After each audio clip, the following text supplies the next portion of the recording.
What's up YouTube, Taylor here. On today's installation on a how-to video, we're going to do a valve adjustment. Now this applies to all Kawasaki's that are twin cylinder of the FX, FR, FS, FT, etc.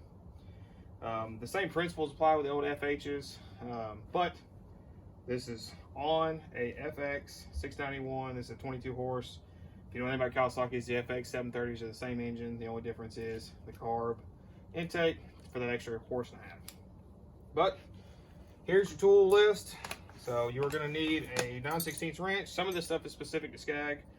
9/16 ratcheting wrench worked best for me. I have a electric ratchet with a 9/16 swivel socket.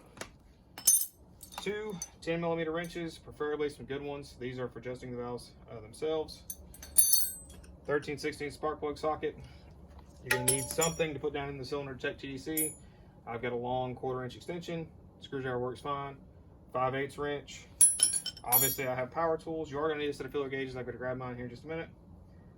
But let's get started. So the first thing you want to do, obviously make sure your ratchet's in the right direction, is start pulling the bumper bolts off. The proper way to use one of these electric ratchets is to break it loose and then use it. If you're a mechanic, technician, whatever, none of us do it. We fire this thing up and I call it bump starting. There's 3 bolts per side. The bottom bolts are a little difficult to get to, but you go right up here.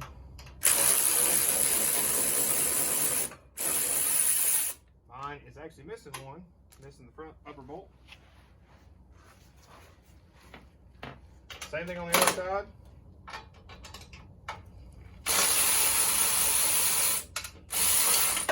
Come in here to get the bottom one, makes it a little easier. Important note, hang on just a second. This engine must be cold. And I don't mean like just pulled it off the trailer cold. I mean like it sat in your garage, your shop, wherever for overnight and it is stone cold, absolutely no heat in whatsoever. That will change the valve lash setting. So that's a have to in my opinion.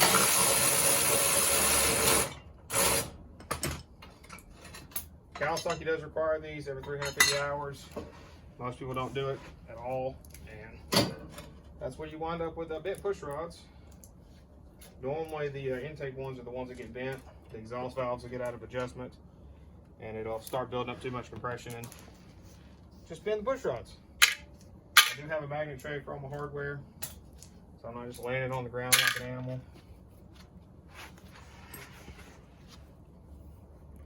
I would probably add a magnet. Matter of fact, add a magnet to your list. If you don't have one, go to the parts store. They're very inexpensive, a couple bucks. Get your magnet. I have a flexible magnet here. These things work great when you lose something in a very tight spot. There's the nut. Here's the other one. Keep in mind I am missing one. Next step, if you want to drain your oil first, you can. It's going to make a mess either which way you go. It doesn't matter. I would suggest changing the oil before or after, and you'll see why in just a minute. So take your 10mm, pull off the throttle body bracket, carb bracket for the throttle cables, throttle and choke cable, 3 bolts, all of them are 10s. You have right here is your choke return spring. Don't lose that. You can leave this hanging out of the way. Next thing you need to do, take your 10mm again, take off your 5 valve cover bolts. You loosen the bumper, and you see mine's not sitting all the way down. I've got a grass catcher kit on this thing, so this is hitting the muffler on the other side, but you can drop it all the way down. Right here is fine. It makes it a little easier going back up. You don't have to try to pinch it in between here, but the bottom one can be a little tricky to get out. Same thing, rinse and repeat. 5 on this side.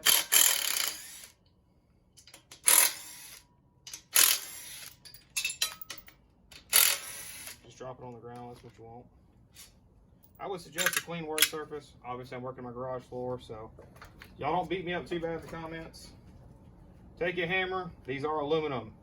They're RTV'd on. Some of them have gaskets. Most people don't replace the gaskets. They put silicone back on them. Mine, you see I've done before. They've got silicone. You don't want to knock a hole in them. You just want to tap them until you break the silicone loose. You see it doesn't take much? There's your mess. It's going to happen. I'll take my valve covers, always set them right down here. Collect the oil, sanding on the other side. There's the other mess. You see this one needs an oil change. A little dirty. Alright, now you take your 13/16, and what I'm using is an impact gun. You can use a hand ratchet. If you don't have an impact gun, they're fairly inexpensive this day and age, so easy to get. No hate either way. Get both your spark plugs out. Now, depending on which side you want to go for first, doesn't matter in which order you want to go into, but I like to stick this down in here. And I don't know if you guys can see this, but the exhaust valve is closed, the intake valve is open, so we're not at TDC. So this is where your 5/8 wrench comes in handy. So I like to stick this in here. Now, you're not using the starter or nothing like that. That's a good way to really do some damage. Let me scoot around here where I can do my job a little better. So you guys still good in view?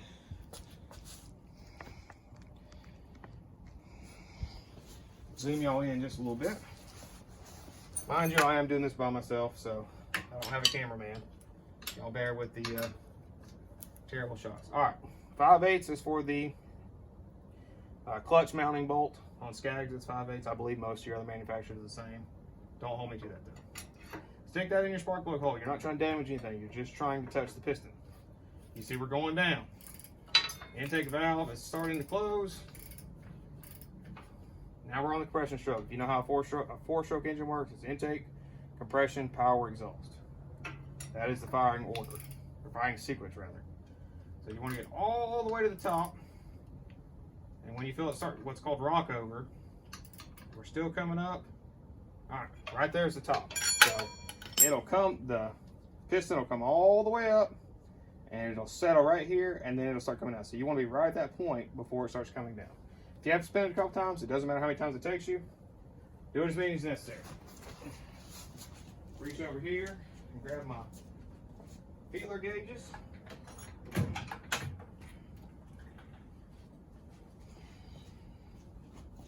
These are some O'Reilly's Performance Tool feeler gauges. So I'm gonna get you guys just a touch bit closer here.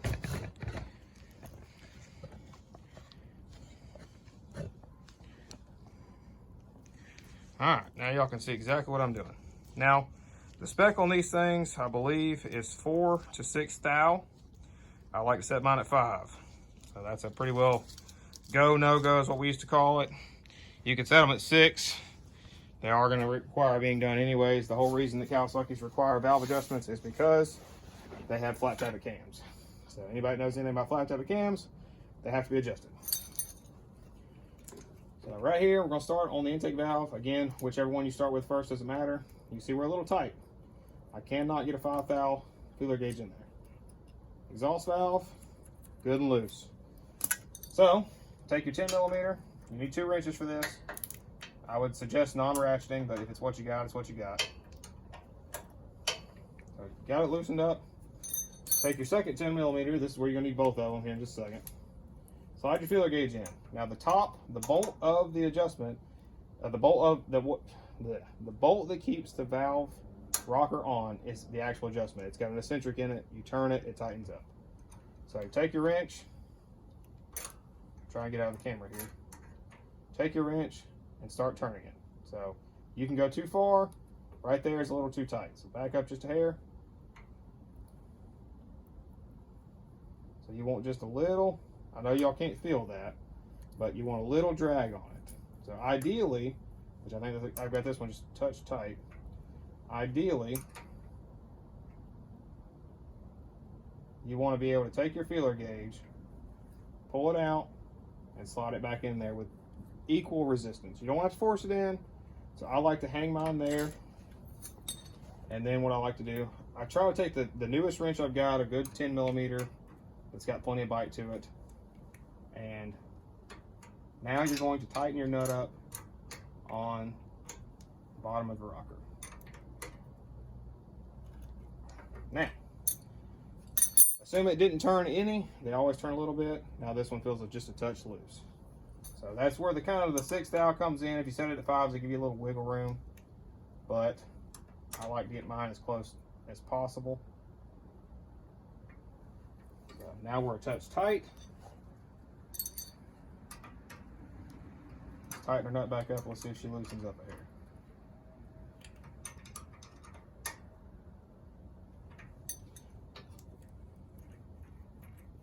There you go. Right where I would prefer it to be. Now, I've done probably tens of thousands of these jobs, so I know the feel, but you see I can't get the feeler gauge in. I can get it in the bottom, but we're still, can't get it. We just barely get it in here. So that one feels a little tight. So take your wrench and loosen your nut. Every time you tighten and loosen the nut, it changes the adjustment. So just keep that in mind. There's nothing to do about it. See, it's a lot tighter now that I've loosened the nut off of it. Back it off just a hair. I'm gonna go all the way. So this is bad. This is not what you want. You want to see how much play that is? You don't want that. And you'll hear these things. If you get an ear for them, you'll actually hear the valve start to rattle a little bit, or the chatter in the valve train. So we're just a touch tight.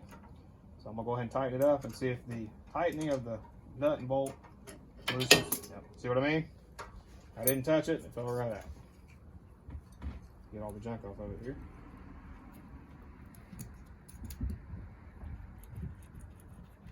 It's just a little tight.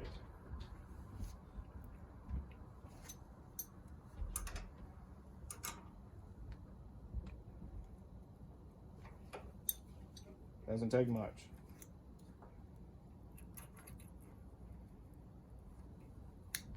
Good to go.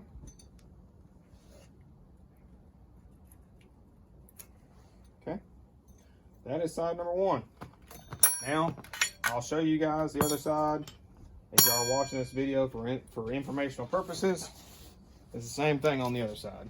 I believe the nut's on top on the other side, but I'm gonna pause it here and get you set up on the other side. All right, we're back. We're on this side now. So we need to rinse and repeat the process to get it on TDC.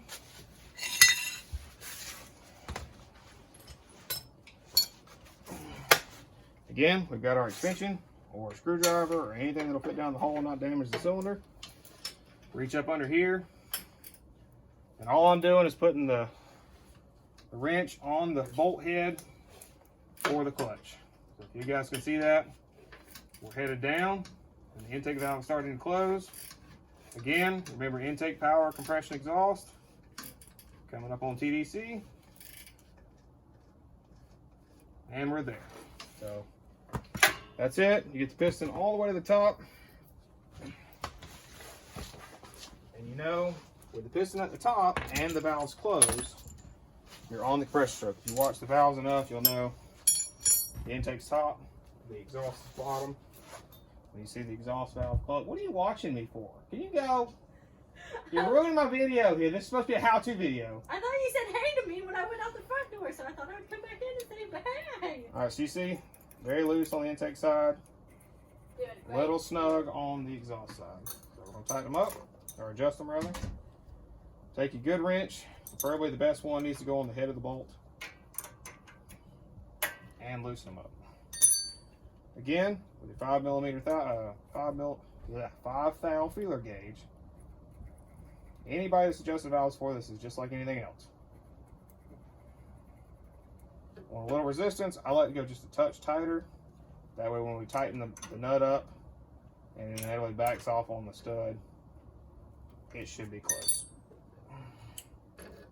Too tight.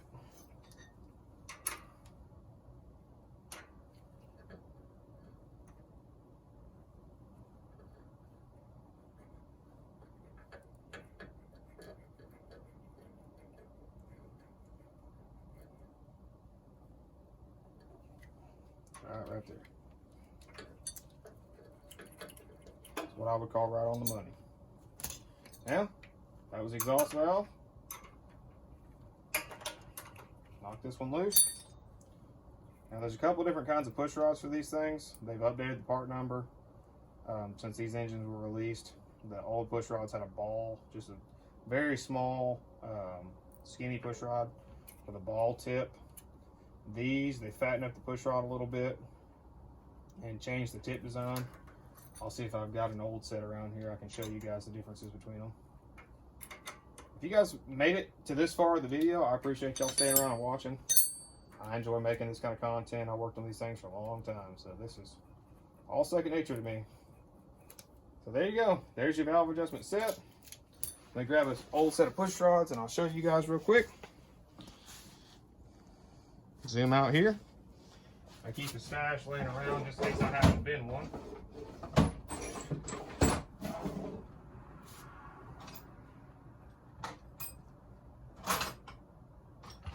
I have a lot of olds and only one new. Here is the old style. You see it's really skinny, got a ball tip. Here's the new style. A lot thicker on the shaft of the push rod. And it's still got a ball tip, but not quite as exaggerated as the old one. So there you go. Now I'm gonna pause you guys for just a second as I clean up the valve covers and the cylinder head mounting surfaces. Y'all bear with me just a minute.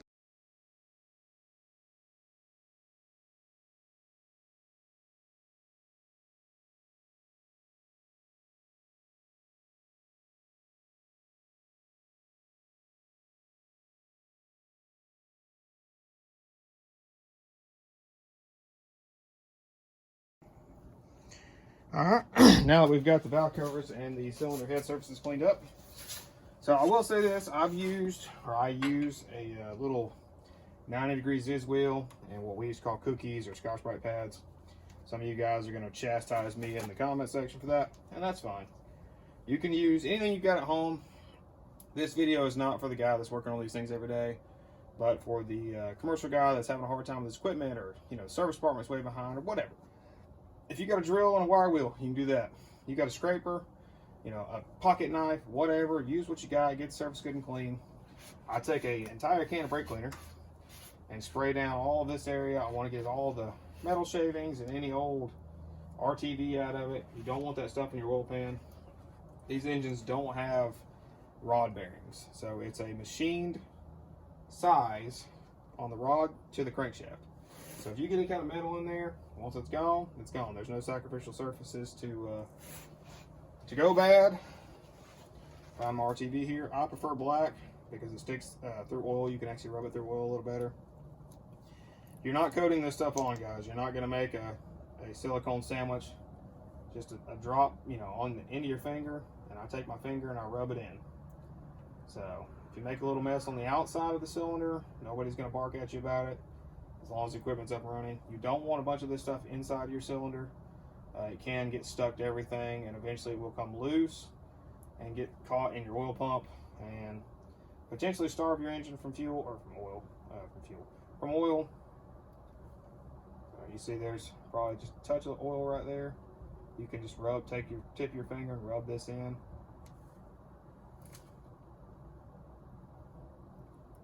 You don't want a bunch. I mean, you're sealing up 2 aluminum surfaces. Honda's got some stuff called Honda Bond that's really good. It's kind of expensive though. It's about $12, $13 tube, but it works really well. Now, this is cylinder 2, which will be on the right side from the carburetor side of the engine. Take me another little dab on my finger, and I just want to rub it into the surfaces. So you want to make sure it's good and stuck to the valve cover. You don't just want to glob this stuff on there and let it lay there. One, it may never adhere to the actual metal, and 2, it doesn't take much. I mean, silicone goes a long ways. There's a lot of guys out there that'll use way too much. Some of you probably think this is way too much. So I've had very good success with these. I've done, again, tens of thousands of them. I used to work on these engines and these mowers every single day, 5 and 6 days a week. So this is how I've done them for a very long time. Now get silicone on your fingers, you don't get it everywhere. Now, of course, I tell you guys cylinder 2, and I actually done cylinder 1 valve cover. So that's gonna sit over there for just a second. It's all right though. It's got to be done too. This stuff doesn't set up in 2 seconds. It's very forgiving if you make a mistake or an accident like that. You see, I'm just putting a drop on my fingertip at a time. I'm not I'm not trying to get this stuff everywhere. I'm not trying to glob it on there. A very thin coat. I do recommend putting it on both surfaces of the cylinder head and on the valve cover. And if you rub it in like you're supposed to, or like I'm suggesting you to, then they will stick to each other. As long as there's no oil in between them, silicone will stick to itself. So, I don't know how you see that, but this is basically what you want. I take my finger around the inside. I don't want any overhanging silicone on the inside.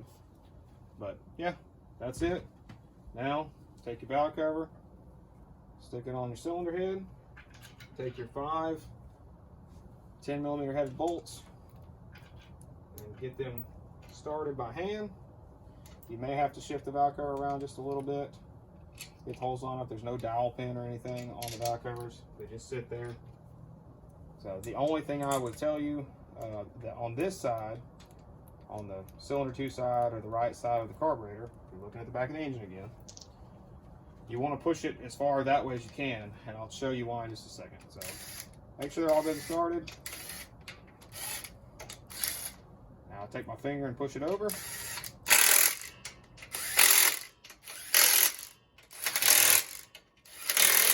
This is a little 1/4" gun. It doesn't put off that much. So I'll take the excess and try to get it all off, or at least wipe it down where it's not so junky looking. Now, before we move on to the other side, I will go ahead and show you guys why we do that. So take your choke return spring, go ahead and hook it into your choke. There's a little notch right here that it sits into, and it clips right here on this hole in the bottom of the bracketry. So I put it on the stud first. You see it just, the choke spring come off, that's okay. Get your stuff started. Short 10mm headed bolt goes right down here, and this is why I tell you guys to move the valve cover that way as far as you can, because if you get it too far this way, then this bracket will actually get rubbed up against the valve cover, and this is how you set. It's got a little bit of slop in it, it's got a little adjustment in it. This helps set the preload on the governor spring. So get that run in. This one was pulled all the way up. I can see the wear mark on the old, or the dirt, lack thereof. That's that. All of it's good to go. Now, we move on to rinse and repeat on the other side. I'm gonna pause you guys just a second.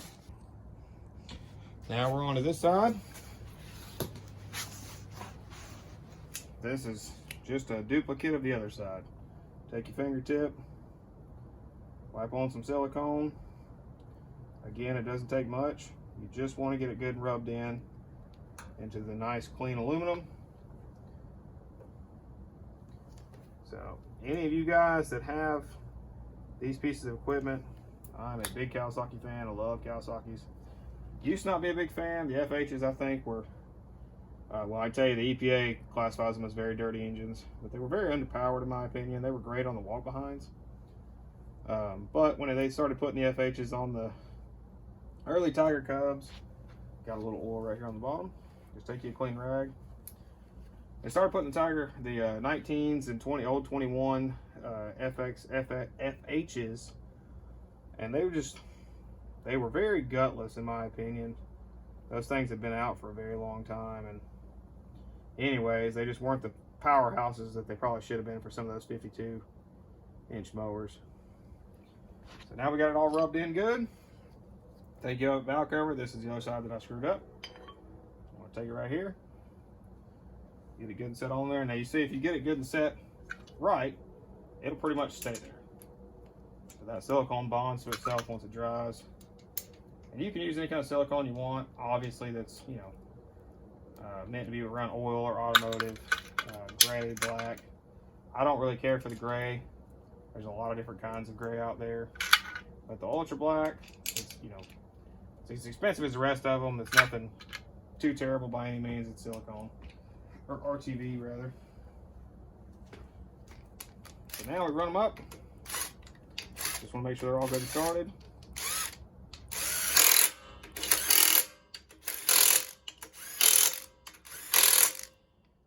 Now your valve adjustment adjustment is complete. So that's both sides, both banks.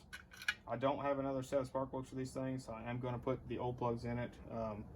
Kawasaki engines take a BPR 4, 5, or 6 ES. You can get them now at your parts store, pretty much anywhere. Any of your lawnmower shops, Ace Hardwares that sell equipment. Get them at AutoZone, O'Reilly's, Napa, whatever you've got around you.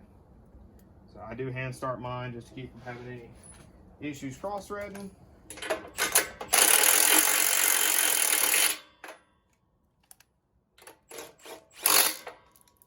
That side over there is a little tighter than this, so if the socket rubs on the cover for the engine, it's not that big of a deal. It's not going to make or break anything. All right, now we got that on. We'll back you guys out just a hair, and let's stick our bumper back on.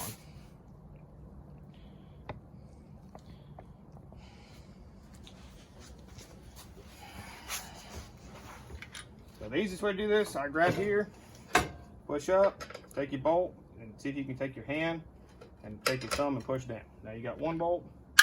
The longer bolts go down here in these lower support brackets. So there's the two. Mind you, I've got to get the one that's missing over here replaced. Pick up some of those when I pick up the spark plugs for this whole thing. There's all those. Now, the easiest way that I've found to do this, because again, they are kind of a pain to get in here, is set it in the wrench like so.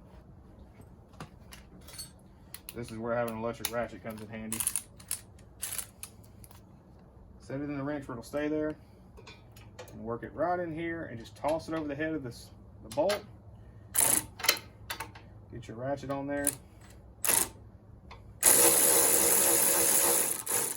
Now, that's just snug. It's not even quite tight.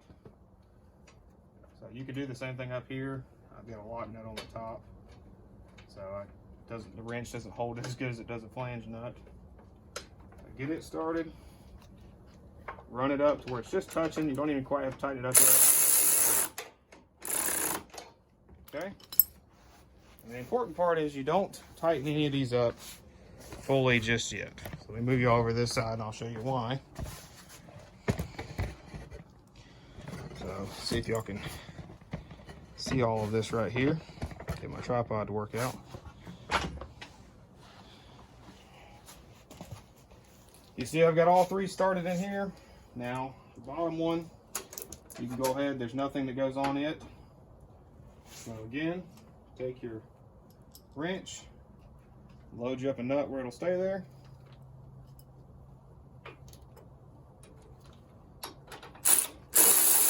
Get them started. Grab you another one. Now this piece right here needs to go on the top bolt. So right here, just like so. That keeps them off the muffler, etc. Now this is up for debate. Got two holes in it for a reason, in my opinion. I put them further forward. I believe Scag puts them further back from the factory. The reason I put them further forward is it gets them out of the way of the oil filter. So when you're changing oil, you don't have to fight that filter off, because if you know anything about these things, they're really tight all the time. I'll get my hands to work right here.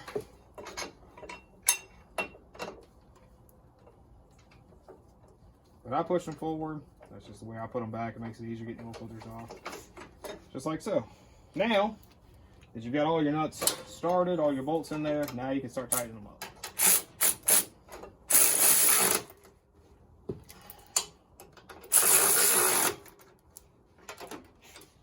Reach through here, grab your bottom one.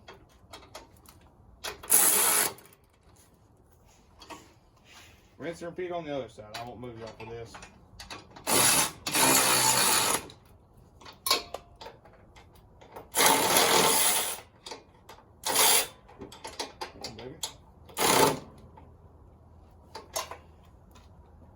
Alright, that's it. Your bumper's back on. Take your oil drain tube and stick it back through your bushing here. Don't forget to change your oil. Let your silicone set up. And that's all of it. That is how you adjust the valves on a FX, FR, or FS. So I hope you guys like watching this. Hope this helps some of y'all. If any of y'all have any questions, feel free to comment on this video. I would love if y'all give me a like and a follow, or a like and subscribe if you're on YouTube. I appreciate y'all watching. Y'all have a good day.